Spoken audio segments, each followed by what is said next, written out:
Quinta-feira, 31 de agosto, 7 horas da manhã, estamos começando o Desperta ICL. Bom dia para todo mundo que está nos assistindo nos canais do ICL Notícias, também no canal do Eduardo Moreira e também no canal do Leandro Demori lá no YouTube. Bem-vindas, bem-vindos.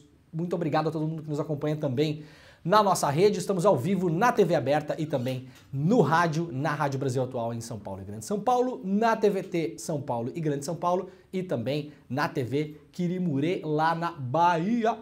Tudo bem, Pedro Falcão? Tudo certo? Tá acordado, Tudo ótimo, Pedro Falcão? você? Tudo ótimo, tudo beleza. Pedro Falcão está feliz, né? Ficou 2 dias sem trabalhar, né, Pedro Falcão? Não, sem trabalhar não, sem trabalhar aqui. Pedro Falcão é ator, pra quem não sabe. Uma hora a gente tem que fazer um negócio aqui, né, Pedro Falcão? Assim, final do ano, quando a gente fizer o último programa do ano, Pedro Falcão vai apresentar um sketch aqui. Pode ser. Pode ser, Pedro Falcão? Pode ser, eu curti. Então tá, a gente vai pensar qual personagem a gente vai fazer. Tem que ver quais que pode fazer, né? De repente vai fazer o personagem e os caras vão cortar o nosso vídeo no ar. Será que corta? Tem que ver isso. Tu acha que eles me cortariam? Não sabemos, né? Não sabemos. Gente, olha só. Vai chegando, vai dando o seu like, comenta no nosso chat, né? O nosso chat sempre muito animado, a galera nos ajuda a fazer o programa aqui. Lembrando para quem está chegando agora, quem nunca viu este programa é o Desperta ICL, nós estamos ao vivo todos os dias às 7 horas da manhã, de segunda a sexta-feira, lendo com vocês. Isso aqui é um programa, é como se a gente sentasse, né, Pedro Falcão, na beira da praia, com as pessoas, né? E ficasse ali lendo notícia. Basicamente é isso que a gente faz, né? O negócio é que a gente não fica só lendo, porque se fosse só para ler, você compra aqueles assistentes virtuais e manda ler notícia para você, né?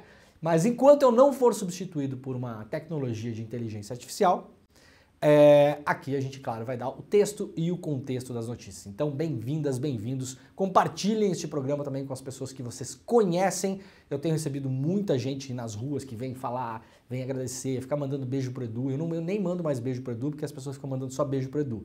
As pessoas acham que eu sou o Sedex de beijo do Eduardo Moreira. Não, alguns acham que você é o Edu. Às vezes isso é o pior. Isso, tem gente que acha que eu sou o Eduardo Moreira. Eu espero que as pessoas encontrem Eduardo Moreira e pensem que ele é o Leandro Demori também. Será que isso acontece? Hein? Ó, quem quiser mandar beijo pro Eduardo pode vir falar comigo, tá? Mas primeiro tem que mandar beijo pra mim. Primeiro pra mim, depois pro Eduardo. Senão eu não mando beijo pra ele, né? Porque eu não sou Sedex de beijo de ninguém aqui, viu, senhor Eduardo Moreira? Não, senhor. Não, senhor. Gente, ó, antes de começar o programa, hoje dia importantíssimo, né? Teremos lá na Polícia Federal o furdunço geral. Hoje vai todo mundo lá dar depoimento ao mesmo tempo. Vai o Bolsonaro, vai a Michelle, vai o Cid, vai o pai do Cid, vai o Vacef, vai uma galera lá, 7, 8 pessoas, todo mundo ao mesmo tempo para falar sobre o caso das joias, né? Para ver se não há contradições ali.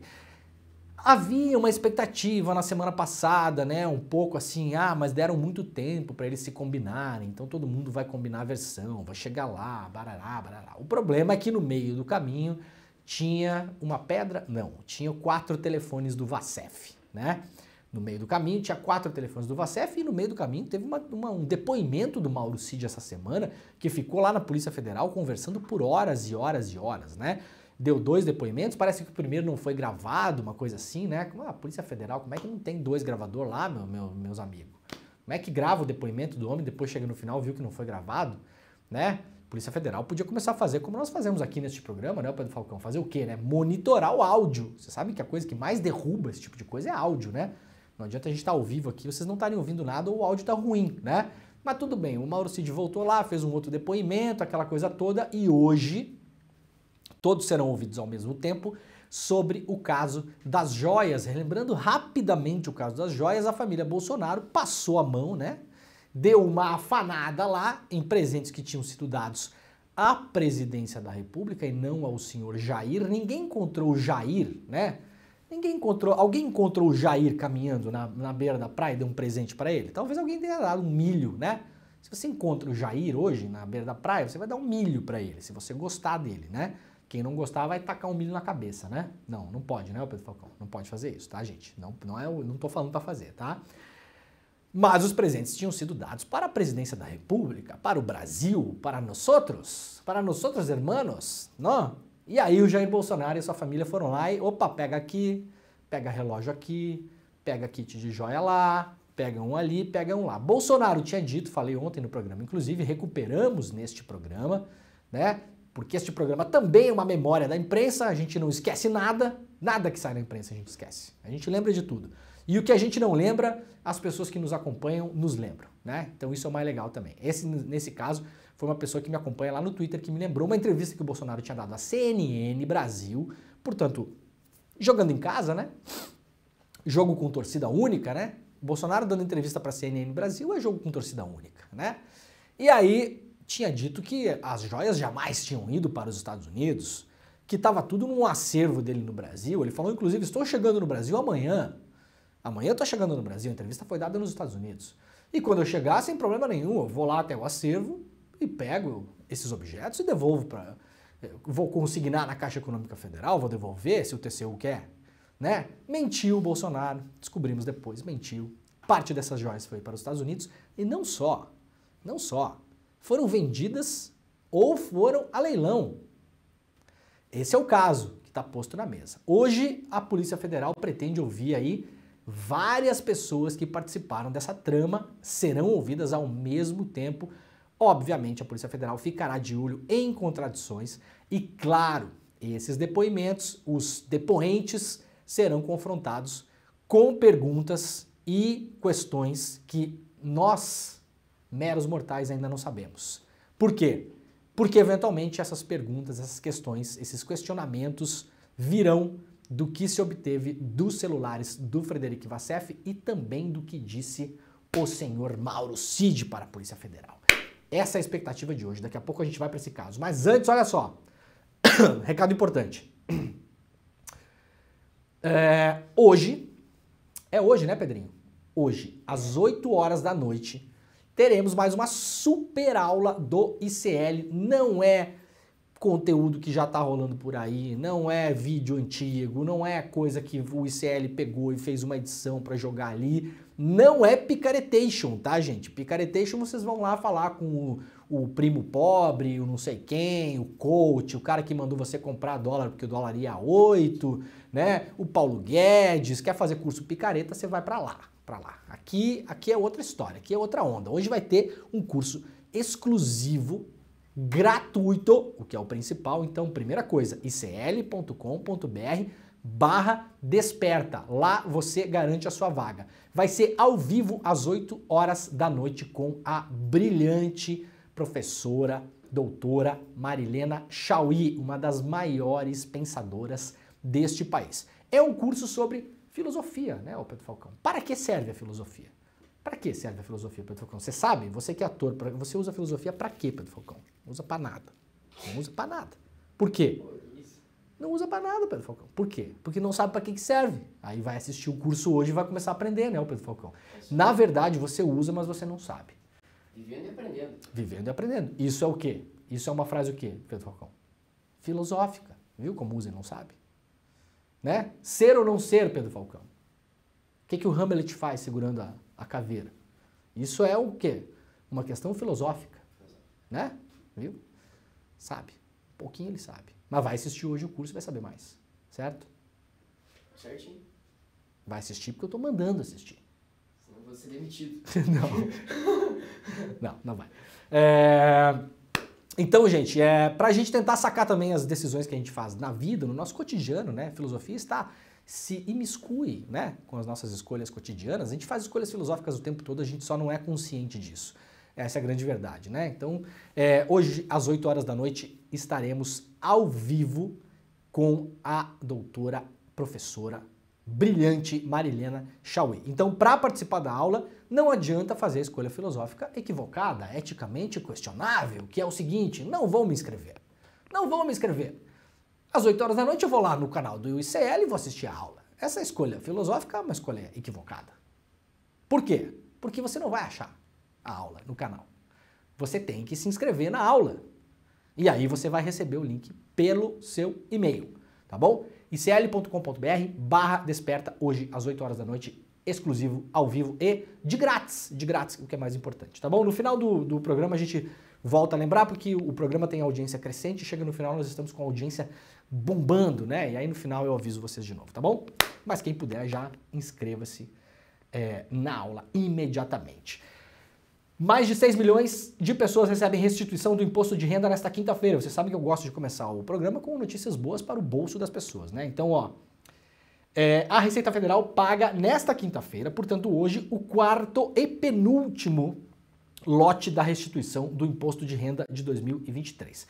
O pagamento terá uma correção de 3,14% por conta da Selic, né? A taxa básica de juros da economia, que atualmente está em 13,25% ao ano.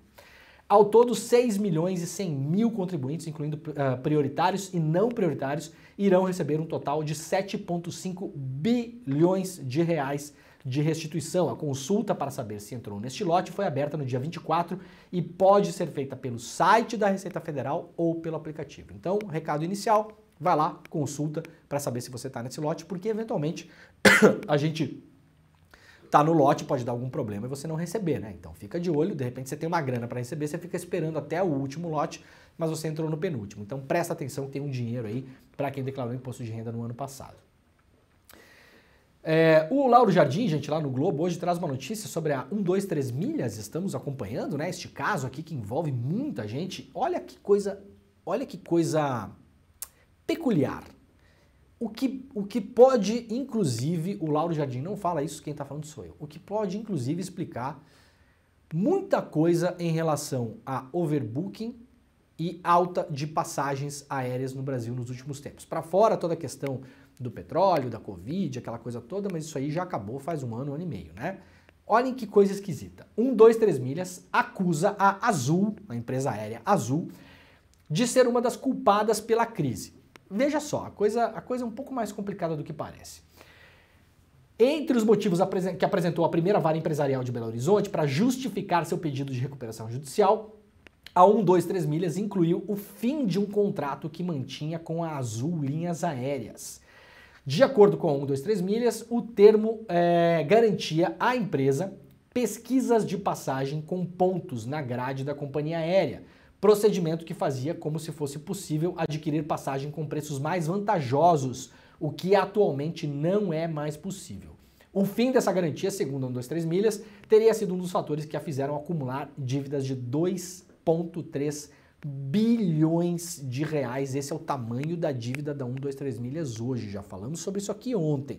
Corra atrás dos seus direitos, acione a justiça imediatamente e recado importante que foi dado ontem, inclusive no ICL Notícias primeira edição, quem estava pagando em prestações esses programas, esses pacotes de viagem da 123 milhas, pare de pagar agora, não pague mais nada. O que você já pagou, você já perdeu, você vai ter que ir atrás dessa grana agora, talvez vá conseguir de volta. Né? Mas se você parcelou o negócio, liga para o cartão de crédito e susta as parcelas agora. Pelo amor de Deus, não vai ficar dando mais dinheiro na mão dessa gente. Você não sabe onde o seu dinheiro vai parar. Né? Questionado sobre o tema, a Azul afirmou que não se manifestará. Em sua negativa, a companhia aérea se recusou a confirmar se o contrato de fato existiu e se a 123 milhas teve acesso a condições de compra superiores à dos consumidores em geral. Ao mencionar a Azul, a 123 milhas mencionou que o contrato seria um exemplo de outros celebrados com outras companhias aéreas parceiras. E aí, gente, é o seguinte. O que está sendo dito aqui que o Lauro Jardim não está falando, mas eu vou tentar interpretar. Se eu estou na minha faculdade mental plena, olha só. A 123 milhas está dizendo que ela... E eu posso imaginar que outras companhias parecidas com ela, porque falamos ontem isso aqui, né? A 123 milhas, ela é do mesmo grupo dessas outras empresas que compram milhagens. Max Milhas e tem mais uma. 123 milhas, Max Milhas e mais... Se o pessoal souber aí no chat pode nos ajudar. As três mais famosas é tudo a mesma coisa, tá? Então, primeiro, você acha que está indo para concorrência e você está botando dinheiro tudo no mesmo lugar. Para início de conversa. E a gente não é informado disso, né? Eu acho isso uma tremenda de uma sacanagem, né? Porque você forma praticamente um monopólio no mercado que os donos são os mesmos, são dois donos que são donos dessas empresas. Dois, obviamente, super ricaços que não estão nem aí para sua passagem aérea, para início de conversa. Que, aliás, não estou vendo busca e apreensão por enquanto, nada, né? Esse negócio tem maior cara de pirâmide e os caras estão dormindo tranquilos por enquanto, né? Aí, o que a 123 Milhas está falando? Que ela teve acesso a condições de compras melhores do que o dos consumidores. Qual o problema disso, gente? Quando você pega uma empresa desse tamanho que está comprando passagens todos os dias, as toneladas, e você soma a 123 Milhas, a Max Milhas e a outra empresa deles, empresa X lá que eu não lembro o nome, você tem 3 mega compradores de passagens que estão comprando diretamente com as companhias aéreas. Muita gente se perguntava, mas por que a Azul não quis confirmar, né? Ué, qual o problema? Por que a Azul não quis dizer que tem esse contrato com 123 Milhas? Porque isso aqui basicamente faz com que eles formem um mercado fechado de compra e venda de passagens aéreas. E aí quando eu e você vamos comprar, a passagem está mais cara. Por quê? Porque a Azul já está garantindo encher parte dos seus voos com as passagens da 123 Milhas. E, pelo que diz a 123 Milhas, ela tinha esse tipo de contrato com outras companhias aéreas parceiras também. Então isso aqui é um caso a se investigar. Porque isso aqui, eventualmente, pode ser, inclusive, manipulação de mercado. Manipulação do preço de passagens. Agora explica-se por que as companhias aéreas, pelos seus regulamentos, não permitem que haja negociação de milhas nesses formatos. Vejam só. Mas essas companhias seguiam operando, inclusive, segundo diz a 123 Milhas agora, com a anuência e parceria das companhias aéreas. Ou seja, na prática, se isso aqui de fato existiu, e é por isso que eu acho que a Azul não quer confirmar, se isso aqui de fato existiu, as companhias aéreas estavam atuando contra os seus próprios regulamentos, para além de tudo. Olha, isso aqui pode abrir uma avenida que a gente não tinha enxergado. E aí quando você vai comprar passagem, você vai fazer um trecho curto no Brasil, custa R$ 1.200, você pensa, por que é que as passagens seguem tão caras? E aí você vai ver que eventualmente um dos motivos é por quê? Porque eles não precisam vender para você. Eles já estão vendendo para essas pessoas aqui, já estão enchendo aviões com essas companhias. Com 123 Milhas, com Max Milhas, com outras eventualmente, com outros contratos. Hot Milhas também, pessoal. Hot Milhas, isso, né? Hot Milhas. Hot Milhas, Max Milhas, 123 Milhas. Vocês imaginam essas 3 empresas em contato direto com a companhia aérea, os caras já vão enchendo um monte de avião com essa galera.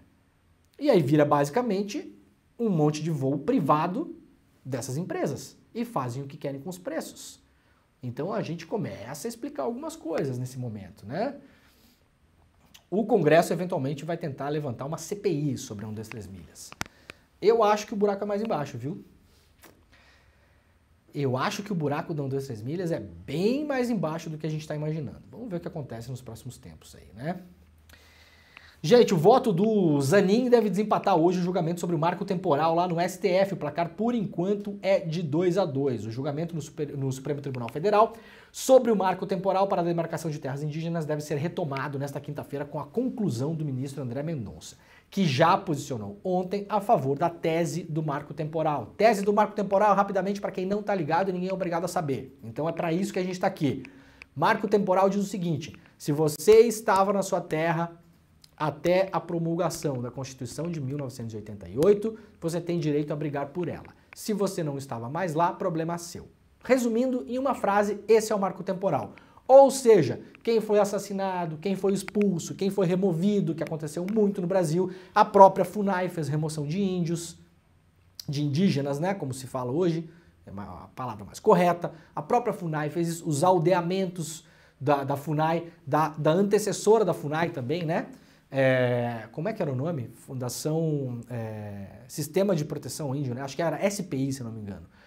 O início dos aldeamentos, muita gente fez isso pensando no bem dos indígenas na época, porque os indígenas seguiam sendo inclusive caçados. No sul do Brasil tinha a figura clássica do bugreiro, que era o cara que era um matador, que ia para a mata para matar indígena, para caçar e matar indígena, e levava para a cidade para receber a sua premiação, o seu dinheiro, que era pago pelos comerciantes locais, levava as orelhas das pessoas, para provar que tinha de fato eliminado tantas pessoas. E aí, em determinado momento, o próprio Estado brasileiro começou a aldear os índios. Esse processo de aldeamento foi um processo forçado. As pessoas foram empurradas para áreas onde eventualmente elas sequer moravam. Você tirou várias populações, juntavam populações indígenas que eventualmente não se conheciam, não falavam a mesma língua e talvez até tinham combatido guerras entre si. Juntaram, é tudo índio mesmo, né? Junta lá, né? Essa galera aí, tá todo mundo aí, junta ali. E aí, gente, a gente fez isso tudo com essas pessoas. Assassinatos, remoções forçadas, aldeamento, mudou toda a geografia dessas populações, né? E aí chega num ponto que o nosso STF, inclusive o nosso parlamento, inclusive a senhora Soraya Tronic, que muitas vezes vira meme pra lá e pra cá, porque tem umas tiradinhas, porque é engraçadinha, mas não vamos esquecer que no fim das contas ela também está apoiando esse negócio lá no parlamento, né? Pra gente não esquecer quem as pessoas são, para além do meme, para além da internet, para além da risadinha. O que importa mesmo é que quando chega na hora H, essas pessoas são quem são, né? Agora está se dizendo que quando se estava lá em 88, estava lá. Se não estava lá em 88, o problema é seu.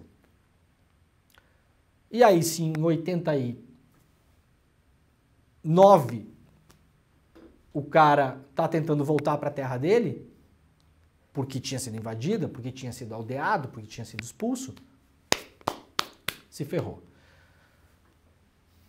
Parece razoável para vocês?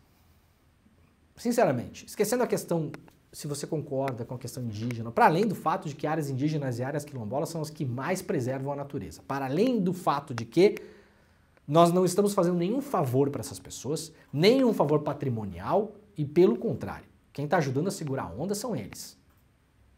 Para início de conversa, tá? É razoável para vocês essa tese? Não é razoável, né? Não faz sentido, né? Após André Mendonça falar, está previsto que será a vez do Cristiano Zanin hoje, né? O voto do ministro indicado pelo presidente Lula é cercado de expectativas. Caberá a Zanin, se não pedir vista, desempatar o placar em 2-2. Nos últimos julgamentos, como sobre a discriminação do porte pessoal de maconha, o ministro foi alvo de críticas de apoiadores de Lula por posições consideradas conservadoras. Não só de apoiadores de Lula, ele foi alvo de críticas por uma parte enorme da população civil brasileira, que entre essas pessoas há pessoas que não são apoiadores do Lula, não são. Isso aqui tá errado, viu, Globo? Porque isso aqui coloca a coisa como se fosse uma disputa política comezinha partidária. Isso aqui é errado, isso aqui é uma péssima informação. É horrível passar essa informação para as pessoas. Tem gente que não gosta do Lula e odiou o voto do Zanin. Não gosta do Lula por uma série de motivos, porque não gosta, porque não é obrigado a gostar. Alguém é obrigado a gostar de alguém aqui? Não, né? Então tem gente que não gosta do Lula. Tem gente que por uma série de motivos políticos e pessoais prefere outro candidato. Tem gente que votou no Ciro e odeia o Lula, tem gente que votou que é mais radical à esquerda, que quer uma revolução comunista no Brasil e não acredita nos partidos políticos, não acredita na democracia burguesa e não é apoiador do Lula. Pelo contrário, é crítico do Lula. E falou que o voto do Zanin foi horrível. Então isso aqui não é verdade não, tá? Isso aqui reduz a questão, que é uma questão enorme, para uma coisinha desse tamanho aqui. Até ontem não havia pistas de qual seria a defesa de Zanin sobre o marco temporal, que estabelece aquilo que eu acabei de explicar para vocês, né? Então vamos ver como é que vai votar o Zanin. Hoje tem votado muito mal o Zanin, mas, no entanto, para não dizer que a gente só fala mal do Zanin, e também a gente não vai dar essa notícia aqui para fazer de conta que a gente é equilibrado e isento, porque tem uma coisa que eu não sou isento. Não tenho essa expectativa em relação a este programa, tá?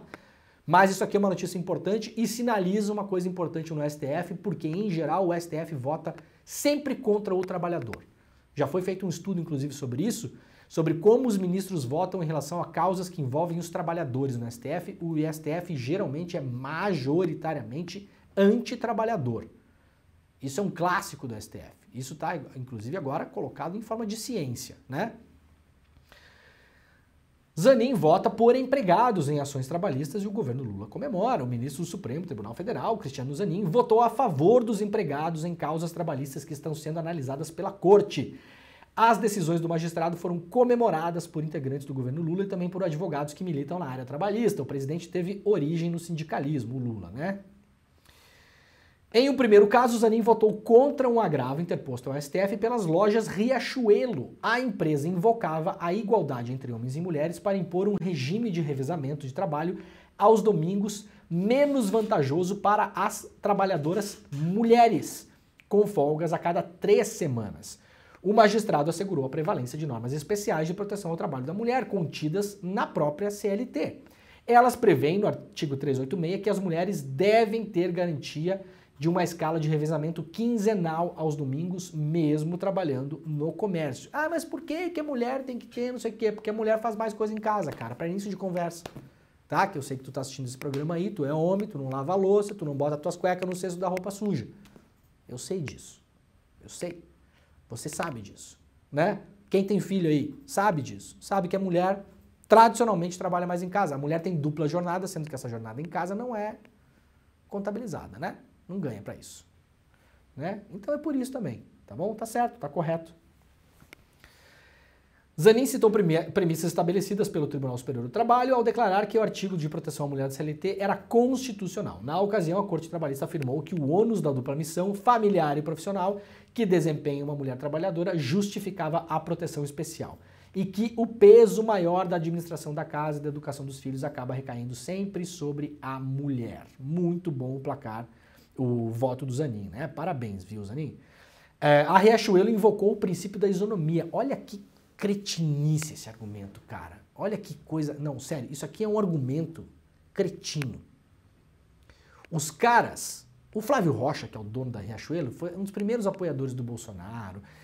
No meio da Covid falou que estava morrendo pouca gente, que não era para parar nada. Essa gente, eu não vou falar dessa gente, essa galera aí. Essa galera que tá, ó, ando e andando para direitos de grupo, para direitos das mulheres, tá nem aí. O cara que nunca vai fazer essa discussão é o Flávio Rocha e a Riachuelo. Agora, para forçar a mulher a trabalhar mais na loja dele, qual o argumento da Riachuelo no STF? A igualdade entre homens e mulheres. Então, se homens e mulheres são iguais, Pedro Falcão, a mulher tem que trabalhar igual ao homem. É ou não é de uma cretinice atroz essa gente, né, cara? Essa gente não vale nada. Isso, olha, isso é um negócio que me revolta, cara, sinceramente. Vocês têm a cara de pau de usar esse tipo de argumento. Isso é cara, o nome disso é cara de pau, né? Não, homens e mulheres são iguais. Ah, são iguais, legal. Então vamos reduzir a carga horária dos homens. Não, vamos aumentar a das mulheres. É para isso que essa gente instrumentaliza essas pautas sobre igualdade. É um negócio inacreditável, né? Sabe, eu acho que também as crianças deviam ter o direito de trabalhar, né? Tipo, conseguir o seu sustento, né? Isso. Claro. Todos somos iguais, então a criança pode trabalhar também. Claro. E acho que um pouquinho a mais, né? Pra ela conseguir aprender também, né? É verdade, porque tá jovem ainda, né? Não eu também acho, né? Nos Estados Unidos, aliás, estão liberando trabalho infantil em vários estados, né? Trabalho a partir de 14 anos de idade, em fábricas, inclusive. E vender bebidas alcoólicas também, que era uma coisa proibida. Vender bebida alcoólica também, exatamente. Adolescentes vendendo bebidas alcoólicas. Não é na China não, viu? É nos Estados Unidos, tá? Só para avisar. Só para quem tá desinformado. Tá? Trabalho infantil nos Estados Unidos. Isso, exato. Bom, não espanta, né? Eu só vou trazer essa notícia aqui pra gente lembrar quem é Flávio Rocha, né? Frase do dono da Riachuelo. Taxar as grandes fortunas reduz a desigualdade, mas empobrece os ricos. Né? Os caras nem escondem, né? Como eu venho falando aqui, né? Até a semiótica já foi mais sofisticada antes do bolsonarismo, né? Esses caras aqui não tem semiótica nenhuma, né? É capaz de você falar semiótica perto do Flávio Rocha e ele falar saúde pra você, né? Nunca nem ouviu a palavra, né? Ai. Não é mole não, né? Parabéns, viu, Zanin? Ó. Parabéns. Para não falar que a gente tá pegando no pé e tal. E também não tô lendo essa notícia só para não falar que tô pegando no pé. Eu também tô um pouco me lixando para que a pessoa acha que eu acho do Zanin. A hora que o Zanin pisar na bola, a gente vai vir aqui falar que pisou na bola, segundo a nossa consciência, né? E a hora que mandar bem, a gente vem aqui e fala que mandou bem. Não tenho preocupação nenhuma aqui. A gente não tem que ter preocupação em ser equilibrado diante de situações desequilibradas. Tá bom? Não há, nesse momento, como ser equilibrado em relação às decisões do ministro Zanin, porque elas são desequilibradas. Desequilibradas, no meu ponto de vista, contra a população em geral. Foram péssimas decisões. A primeira boa que tomou agora foi essa. Então eu não vou aqui bancar o equilibrado diante de decisões desequilibradas. A gente vem aqui e fala o que é, né? Tem quem não gosta, mas dá 2 trabalhos, né? Pra gente ter uma ideia, então, né, sobre quem a gente tá falando, Flávio Rocha, aquela coisa toda, isonomia, né, homens e mulheres têm os mesmos direitos, eu acho que assim, se somos todos iguais, então temos que ser todos iguais ao Flávio Rocha também, eu quero ter a mesma quantidade de dinheiro que ele tem. Se somos todos iguais, a mulher vai trabalhar mais no final de semana lá na loja dele e ele vai repartir o dinheiro dele com todo mundo. Porque afinal de contas o dinheiro que ele ganha é porque tem gente trabalhando lá. Se não tivesse gente trabalhando na loja do Flávio Rocha, ele não ia estar sentado no caixa lá passando código de barra em pote de plástico e meia e sutiã. Não ia, né? Não ia como nunca fez. Então vamos dividir o dinheiro também, se todo mundo é igual. Super rico acumula em média no Brasil 151 milhões e paga metade do imposto de renda da classe média. Quem está no carro agora ouvindo este programa pela Rádio Brasil Atual e dirigindo o seu glorioso Corolla Cross, você não é rico. Eu ia falar, você é um otário, mas geralmente não se pode falar isso, né? Não dá, né? Não dá. Mas vocês entenderam, né? Não dá pra insultar nossos ouvintes. Não dá pra insultar a pessoa que tá vendo o programa, né? Então você não é um otário, você só é um otário se você ficar enchendo o saco dos outros pro Flávio Rocha não pagar imposto. Aí me desculpa, você é um otário. Tá bom? Você tem 151 milhões de reais aí, você tem, no seu Corolla Cross. Vamos até pegar um carro mais legal, o que é o Renegade, não sei o quê. Esses dias o pessoal botou na nossa propaganda aqui um carro que eu achava que não existia, mas existe. É o Cactus. Sabia que tem um carro chamado Cactus, o Pedro Falcão? Sabia. Como será que é o banco do Cactus? Não deve ser confortável, né? Hã? Qual... Ai. É um carro espinhoso, né? É um assunto espinhoso falar do Cactus. Você que tem aí o seu, entendeu? 2 carros na garagem, tem um salário bom, a pessoa tem um salário de 20 pau por mês. Salário bom, né? 2 carros na garagem, plano de saúde privado, filho em escola privada, faz umas férias legais uma vez por ano. Você tem 151 milhões aí, acumulado, entre patrimônio, dinheiro em conta bancária, bens móveis e imóveis. Tem? Não tem, né? Não tem. Então você não é rico, meu filho. Para início de história. E ó, isso aqui é a média, tá? Isso aqui é a média do super rico brasileiro. Tem super rico que tem menos do que isso. Tem o cara lá que é o super rico pobre. O cara tem só 20 milhões, 30, né? O cara com 20, 30 milhões hoje no Brasil, perto dos super ricos que nós temos, é pobre. Tem que ficar pedindo pra mãe o Pix pra comprar milho na praia. Então, se tem uns caras que tem menos, tem uns caras que tem mais. Então, tem um cara lá que não tem 151 milhas sobrando lá. O cara tem 300 milhas, entendeu? 350, 500. Então não gasta a tua energia para defender essa gente, meu camarada. Vamos lá.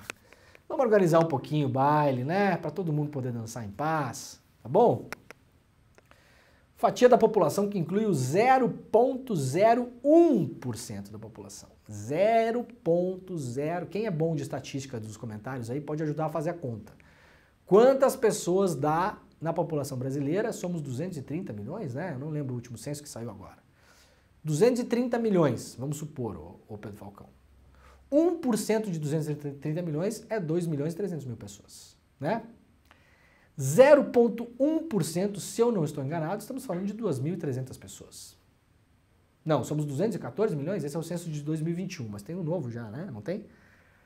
Então a gente está falando de 2 mil pessoas, gente. 2 mil Flávio Rochinhas, 2 mil mini Flávio Rochas caminhando assim, entendeu? Ficam caminhando e falando, vai trabalhar no domingo, vai abrir a minha loja, passa o QR Code, entendeu? Pergunta o CPF da pessoa. 2 mil. Deixa essa gente se ferrar. Porque, além de tudo, eles não vão se ferrar. Esses novos impostos que estão sendo criados agora, para os fundos exclusivos e tal, gente, isso aí é desse tamanho aqui. Ontem a Câmara dos Deputados passou de novo desoneração para vários setores da economia. São setores que essas pessoas atuam. O setor têxtil, por exemplo, vai continuar com desoneração, ou seja, vai continuar pagando menos imposto. A confecção da Riachuelo vai seguir pagando muito menos imposto do que outros setores da economia. muito menos. Têxtil, construção civil, vários outros. A área da comunicação, ou seja, os grandes empresários da comunicação, organizações Globo, Bandeirantes, Record, todas elas vão pagar menos imposto do que a maioria dos setores da economia. Então, na verdade, o governo está assim, ó, o governo está cutucando essa gente com um alfinete. Que bom que está fazendo, mas ainda assim é desse tamanho. Tanto é que vocês não estão vendo nem os caras reclamar muito. Não estão nem chorando muito, não estão fazendo protesto, a bolsa fechou numa nice, tudo beleza, porque eles sabem que isso é o mínimo do mínimo. Olha, nem começamos a incomodar essa gente ainda. Eles seguem dando risada da nossa cara. Tá bom, classe média? Ó, capa do Estadão toda hoje, né, em relação ao caso das joias, ó, tá grande o negócio aqui, né? Caso das joias, o que esperar do depoimento simultâneo de Bolsonaro, Michele, Vassef e Mauro Cid na PF? Isso aqui é a capa do Estadão, tá, gente? A oitiva coletiva foi uma forma utilizada pela Polícia Federal para evitar a chance de uma combinação de versões e pode ser determinante para os próximos passos das investigações sobre a venda de bens da Presidência da República. Aqui algumas coisas relacionadas à manchete, né? O Cid pode encrencar a Michele e o cunhado do Bolsonaro no seu depoimento. Depoimento do G. Dias hoje, né? O G. Dias, que era o ministro do GSI, do Lula, né? O cara que apareceu nas imagens no dia 8/1, caminhando igual barata tonta lá nos prédios, né? Lembram? Então, o G. Dias vai depor a CPI do golpe hoje, mas tem o direito a ficar calado. Direito esse concedido pelo Zanin, tá? Bolsonaro pede para adiar depoimento à PF sobre fake news, porque o Bolsonaro tá enrolado aí, acho que é a quinta, sexta vez que o Bolsonaro vai para a PF, né? E aqui, relacionado a isso, é isso. Aqui tem outro negócio de Tarcísio, Flávio e Michele, né? Bolsonaro mostrando a estratégia eleitoral para os próximos anos. Então, hoje vai ser um dia animado. Aliás, ô Pedrinho, vê com o pessoal se vai transmitir CPI, acho que vai, né? Fiquem ligados que a gente transmite a CPI nos canais do ICL também, tá? A CPI começa de manhã, mas você fica por aqui nesse mesmo link, acompanha o ICL Notícias primeira edição, e num outro link separado, a CPI vai sendo transmitida, tá? Então fiquem de olho que a gente vai fazer tudo isso ao mesmo tempo hoje. Gente, esse caso aqui é um caso escandaloso. Presta atenção no que eu vou falar agora para vocês aqui. Olha só isso. O deputado Glauber Braga descobriu que um juiz, ele está sendo processado por um juiz, tá? Por um caso que eu já vou contar aqui qual que é o negócio, ó. O caso é o seguinte, vamos mostrar o extrato aqui também, ó. Cadê? Tem o caso aqui, não sou, agora, CNJ, Solidariedade, eu estou na revista Fórum aqui, eu quero pegar o caso, mas basicamente o Glauber Braga, enquanto parlamentar, né, aqui ó, ele criticou uma decisão da justiça que proibiu a realização de um ato em solidariedade a uma deputada agredida por bolsonaristas. Teve uma deputada que foi agredida por bolsonaristas, organizou-se um ato de apoio à deputada. Um juiz foi lá e proibiu o ato. O Glauber Braga criticou a proibição. Você sabe o que o juiz está fazendo agora? O nome do juiz é Sérgio Lousada. O senhor Sérgio Lousada. Ele bloqueou todas as contas do Glauber, todas. E estipulou uma multa para o Glauber de R$1 milhão. O Glauber tem postado os extratos da conta dele. Olha só, isso aqui é a conta dele, isso aqui não é nem a conta pessoal do Glauber, tá? Isso aqui é a conta que o Glauber parlamentar usa para pagar as despesas do seu gabinete como parlamentar, tá bom? Então tem as verbas que ele recebe, isso aqui é usado para pagar o seu gabinete, para fazer com que a sua política consiga andar, né? O juiz foi lá e bloqueou essa conta também. Olha aqui, ó. Vocês estão vendo aqui, ó? O Glauber tá devendo nessa conta, devendo, porque tinha um saldinho ali de uns R$4.700. O juiz foi lá e pegou o dinheiro que tinha. O que estava azul aqui, o juiz foi lá e pegou. Agora o Glauber tá devendo só R$955.300. É a dívida do Walter com o juiz esse. Isso é um absurdo, sem tamanho, né? Obviamente, isso aqui tem que ser... fazer um recurso para início de conversa para o CNJ e depois para instituições judiciais acima, né? Subir, essa decisão tem que subir. E o senhor Sérgio Lousada, esse juiz aqui, vamos deixar ele bem famoso, né? Tá aqui, ó. Esse aí não tem como renegociar no programa lá? Sérgio Lousada, o que é? Esse aí não dá para renegociar. Renegociar. Renegociar. No Desenrola? Ô Glauber. Que sacanagem, né? Ô Glauber, vê se não dá pra renegociar no Desenrola esse negócio aí, ô Glauber. Agora, que sacanagem, todo apoio ao Glauber, que isso aqui é um absurdo. Tamanho. Que essa decisão não só tem que ser revista. Esse juiz tem que responder algum processo disciplinar. Isso aqui é um escândalo. O cara vai lá numa canetada. Quem é... Gente, a gente acabou de falar de Flávio Rocha. A gente acabou de falar dos donos da 123... Os donos da 123 milhas estão aí, ó. Estão aí, ó. De boaça. Quem é que no Brasil, hoje, me mostrem um precedente de alguém que tomou uma multa por criticar uma decisão judicial de R$1 milhão. Me mostrem. Nem os mais acelerados e malucos bolsonaristas que pregaram golpe de Estado, que tinha canal de YouTube, que fazia programa, que estava em programa de rádio toda semana, que chamava exército contra as instituições, que falava que o Lula não podia assumir, nem esses tomaram multa, nem a Jovem Pan tomou multa até agora, que tem que pagar multa parecida com isso aqui. Isso aqui é um absurdo. O que esse juiz está fazendo é um absurdo e eu espero profundamente que, além da reversão da decisão, esse juiz responda a algum processo disciplinar. Isso aqui é inacreditável. Eu só posso imaginar que, assim como outros colegas já fizeram, já tentaram, esse juiz está procurando uma outra carreira que não seja na magistratura. E está buscando exatamente ficar famoso. Tenho o meu direito a pensar isso, né, doutor? O senhor não vai me multar em R$1 milhão, né? Porque se for lá para minha conta vai ficar igual essa do Glauber aqui, ó. Vai ficar no negativo, porque não vai achar esse dinheiro todo lá também, né? É inacreditável, né, gente? Leandro, só queria te lembrar que hoje a gente tem um vídeo. Sim, vamos lá pro vídeo agora. Vamos lá? Ele é bem longuinho. Gente, ó, eu quero mostrar para vocês um vídeo. É um vídeo que tem 7 minutos, mas eu prometo, vai ser a primeira vez que a gente vai mostrar um vídeo tão longo no programa, mas eu juro para vocês que vai passar como se fosse 2, tá? Ontem, a Érica Hilton respondeu a uma parlamentar bolsonarista, que eu não vou falar o nome, porque este programa, assim como dizia o Ricardo Boechat, não dá palco para otário, então eu não vou dar palco para otário aqui, não vou falar o nome da parlamentar. A parlamentar estava fazendo uma fala no parlamento, e em um determinado momento ela fala que o Estado tem que agir para proteger as mulheres de verdade. O que é a mulher de verdade na cabeça da parlamentar? A gente sabe, né? As pessoas que ela vê que são semelhantes a ela, né? Hoje em dia, aliás, muita gente, era mais comum no passado, hoje as pessoas têm um pouco mais de vergonha de falar isso, né? Mas as mulheres negras não eram sequer consideradas mulheres de verdade até um tempo atrás, para início de história. Então o conceito mulher de verdade é um conceito, vamos falar a palavra clássica aqui, porque depois do comentário da Érica Hilton eu quero sugerir para vocês um filme espetacular e aí eu vou explicar por que é que a gente tem que ficar de olho no que a Érica está falando aqui. O nome desse negócio é nazismo. Puro.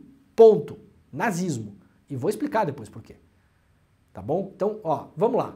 Essa é a resposta da Érica Hilton a essa parlamentar sobre mulheres de verdade. Vamos ouvir a resposta, vale a pena, fica aí, é muito, muito, muito bom. A gente vai aprender muita coisa nessa resposta. Vamos lá. Obrigada, presidente. Bom, primeiro eu queria chamar a atenção das mulheres desta comissão para que nós não caiamos no cinismo e nem na desonestidade intelectual. Nós sabemos muito bem o que está colocado na centralidade desse tipo de narrativa e de discurso que quer excluir a mulheridade de mulheres transexuais e travestis. É claro que o conjunto de mulheres da sociedade brasileira tem suas particularidades. Nenhuma de nós nesta sala somos iguais, presidente. Nenhuma de nós temos a mesma conformação composição social, fisiológica, anatômica, porque o espectro de mulheridade ele é amplo e ele tem que contemplar a diversidade. Então, tentar usar características biológicas para excluir, para desqualificar a mulheridade de mulheres trans e travestis é sim transfobia.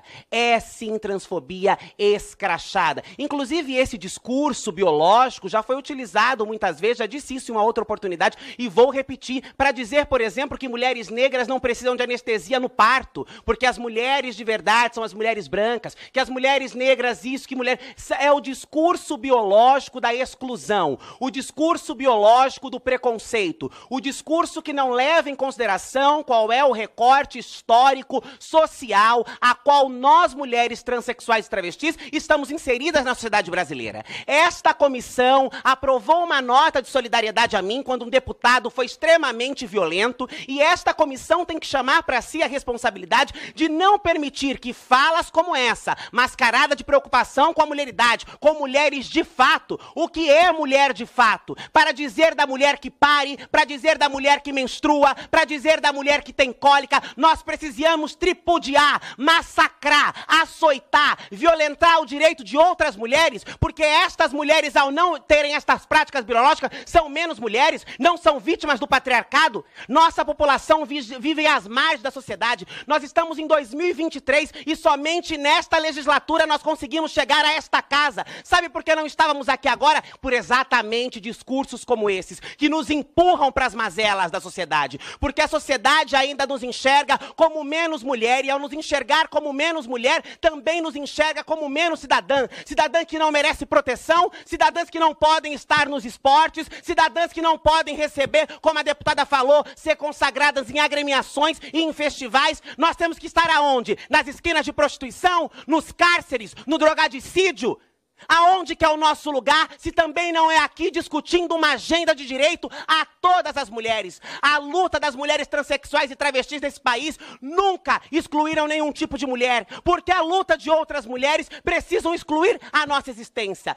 Sem contar que nós estamos diante de um cenário que aumenta gradualmente a violência contra nós, e quando parlamentares que foram eleitas pelo povo usam deste espaço de representação para dizer contra a dignidade desta população, o que nós vemos são travestis que têm seus corações arrancados. O que nós vemos são travestis e mulheres transexuais que não conseguem empregos porque não são consideradas dignas do mercado de trabalho. São expulsas de sua casa porque existe um sentimento no parlamento brasileiro que corrobora com a cultura de ódio, de preconceito e de estigma. Porque o Supremo Tribunal Federal precisou discutir sobre a proteção destas mulheres, porque este parlamento segue calado. Não só calado, porque se seguisse calado seria menos pior, mas segue boferando, segue dizendo asneiras o tempo inteiro, abrindo a boca para dizer aquilo que não conhece, falando em opção sexual.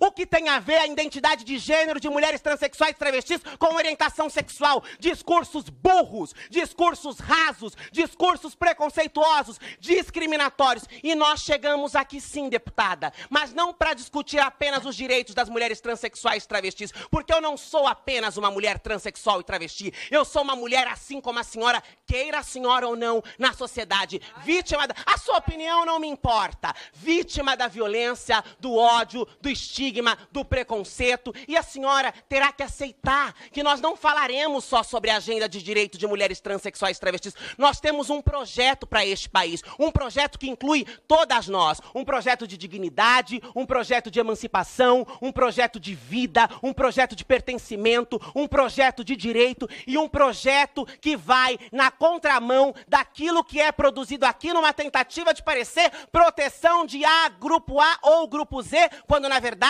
não está se preocupada com proteger as mulheres de verdade, nas palavras da deputada, estão perdendo espaços para as mulheres transexuais e travestis. Que espaços são esses? Porque aonde nós estamos é a pergunta que não se calará. Aonde nós estamos? Que espaços são esses? Quantas deputadas transexuais travestis nós temos nesta casa?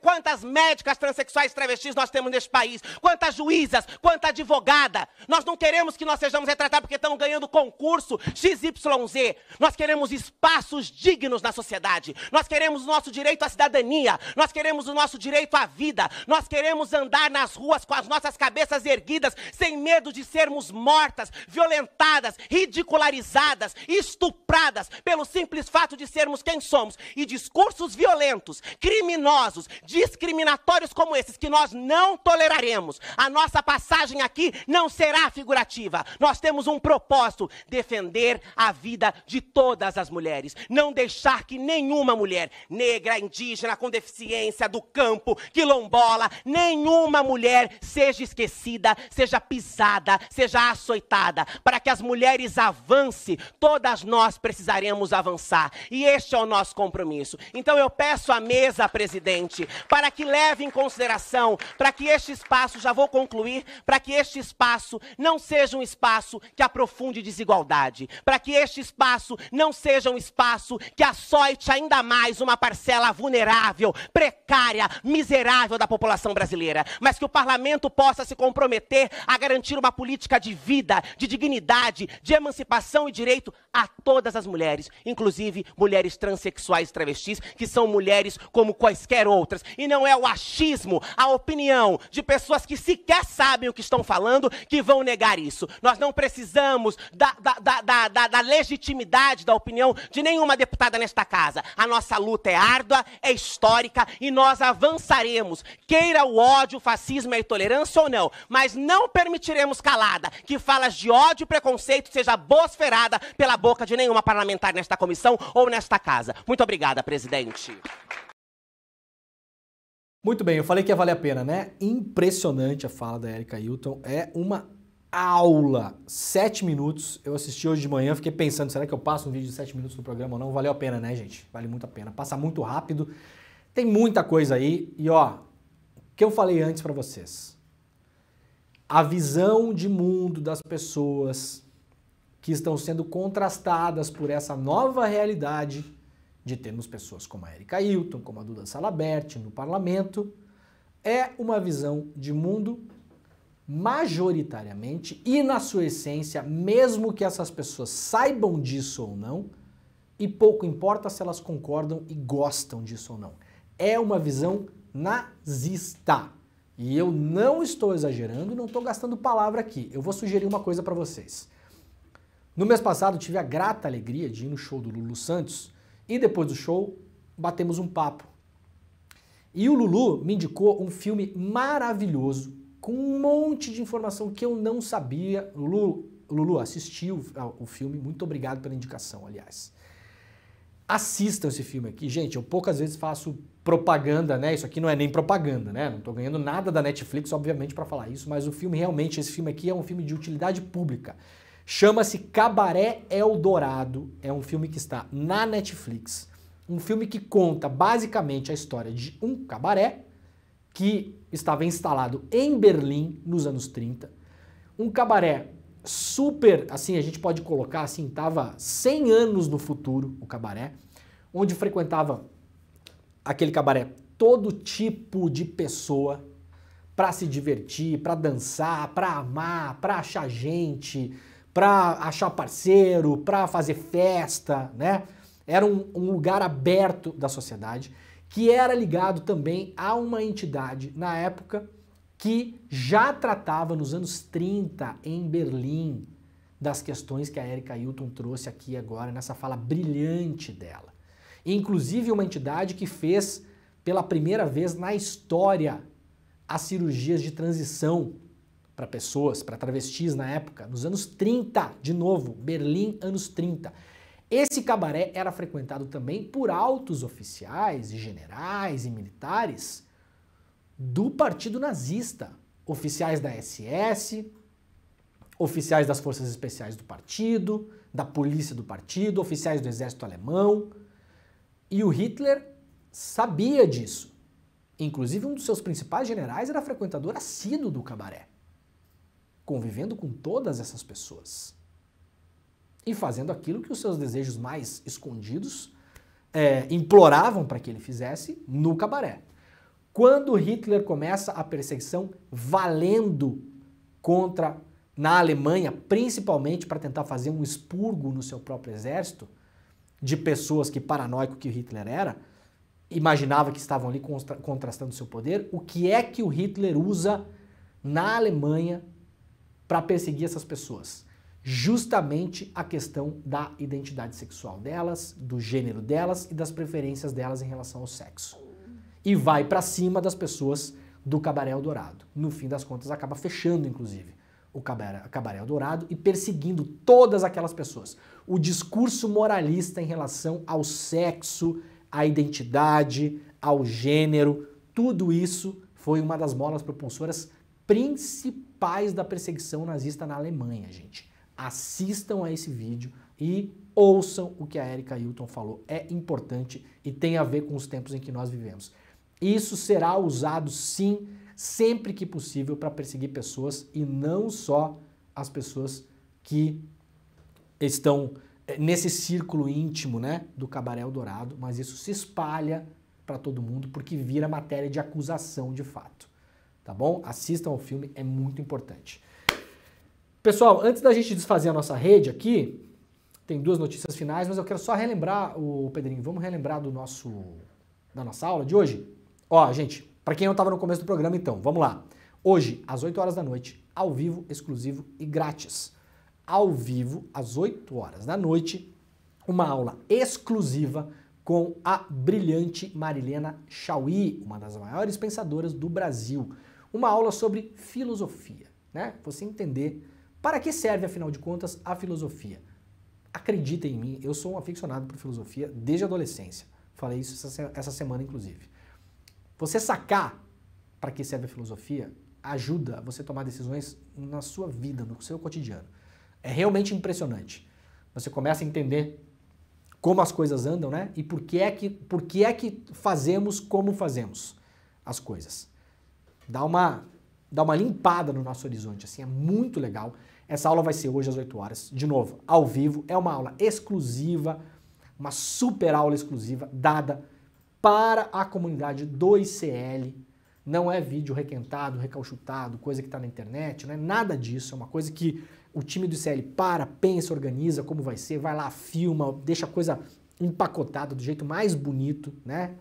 Tudo organizadinho. E depois da aula, que vai ser, a aula foi gravada, vai ser transmitida ao vivo, mas depois da aula, a Marilena Chauí estará ao vivo hoje com o Eduardo Moreira, para comentar a aula e falar com vocês, com a audiência, tá? Eu estarei na audiência também, porque eu quero ver essa aula hoje. Então, ó, para participar, icl.com.br/desperta, icl.com.br/desperta. Não tome a decisão filosoficamente errada de ir para o canal do ICL às 8 horas da noite procurando o vídeo, porque ele não estará lá, tá bom?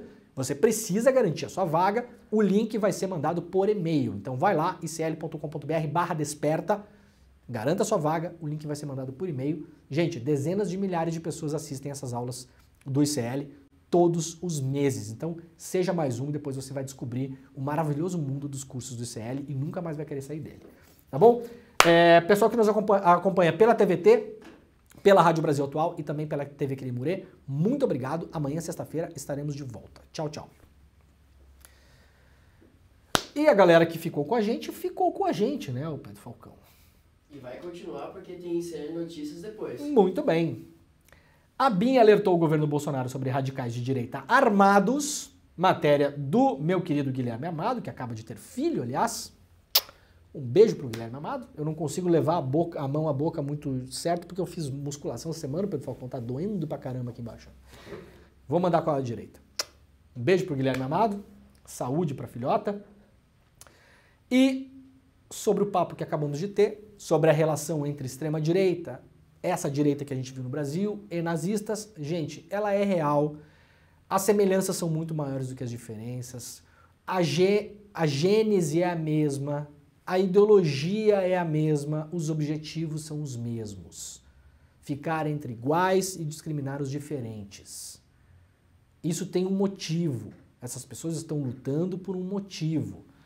A BIM considerou neonazistas e movimentos contra o Estado as maiores ameaças à posse de Lula. A agência alertou autoridades sobre mobilização dos extremistas em redes sociais e no acampamento golpista. Patriotas e neonazistas. Aqui, ó. Não há diferenças. Há muito mais semelhanças do que diferenças. Não é exagero. Assistam ao filme que eu acabei de sugerir lá no Netflix e revejam a fala da Erika Hilton. Tá bom? Nós voltaremos amanhã. Agora está começando o ICL Notícias, primeira edição. Vocês ficam neste link aqui. Não movam o mouse, não fechem a janela, não façam absolutamente nada. Só respirem. Obrigado. Tchau.